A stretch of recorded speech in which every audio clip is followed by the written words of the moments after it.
Here we now arrive at the fourth generation of consoles and the start of the bit wars. Now it's up in the air as to whether the Genesis was the first 16-bit console in the US or the TurboGrafx 16. Some sources say the Genesis came a few days before, some say a few days after, jumping anywhere from August 14th, 1989 to September 15th. Whereas the TurboGrafx 16 was released either August 19th or September 1st. Anyways, we're talking about Genesis here. Look, there is a Genesis.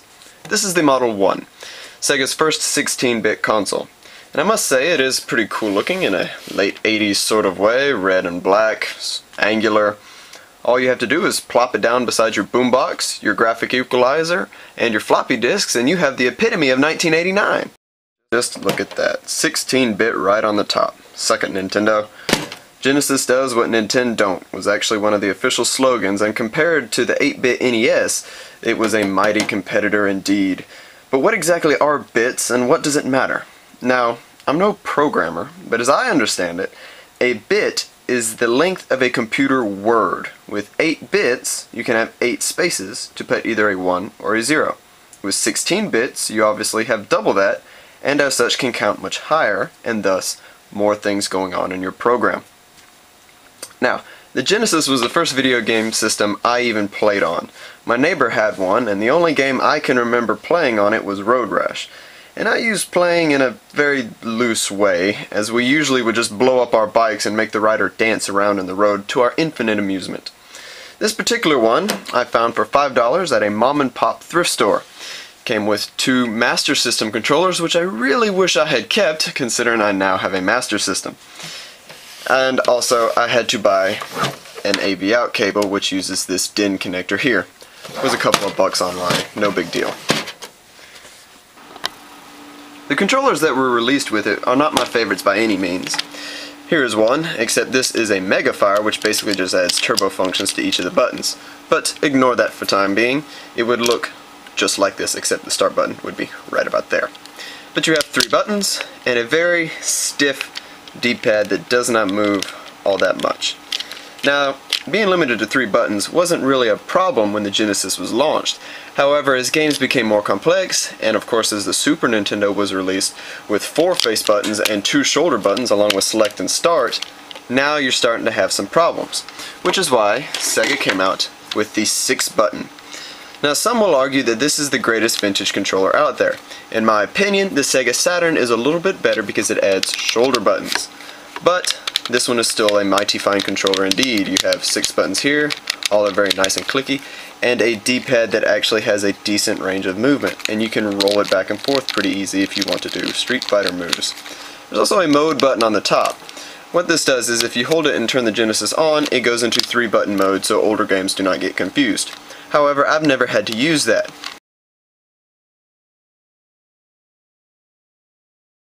You had 3 variants of the Genesis. This is what's known as the Model 1. It has a volume control for the headphone port on the front, power switch, and is much wider. Also has some vents on the side here for heat problems. Although it does not get hot from what I can tell, so why it has vents, I don't know. The second model was the Model 2, and was much smaller and square in shape. It also ditched the 16-bit graphic on the top, and has buttons instead of a power switch. You also had the Model 3, which was even smaller still. Unfortunately, it was not compatible with most of the add-ons that were released for the Genesis. And oh boy, were there add-ons. You had the CD add-on, you had the 32X add-on, and then you had the consoles which combined the add-ons, like the CDX, the Laser Active, and it was just a mess. You had so many variants and add-ons to the Genesis, people couldn't keep track. And that's probably what led to Nintendo gaining a bit of an edge during this time, despite Genesis having a 2-year head start. Also, the Nintendo was more powerful in many respects except for the processor, which the Genesis had a faster processor, and this was the item they pushed in their commercials. Blast processing was a programming term that nobody really knew what it meant. We just meant, oh wow, blast processing! It's faster than Nintendo! So what's blast processing do?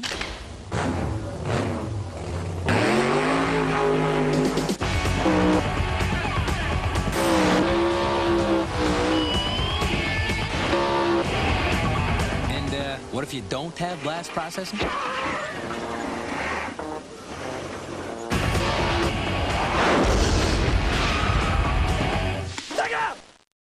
And really, it was not that big of a deal. But it was a great marketing standpoint.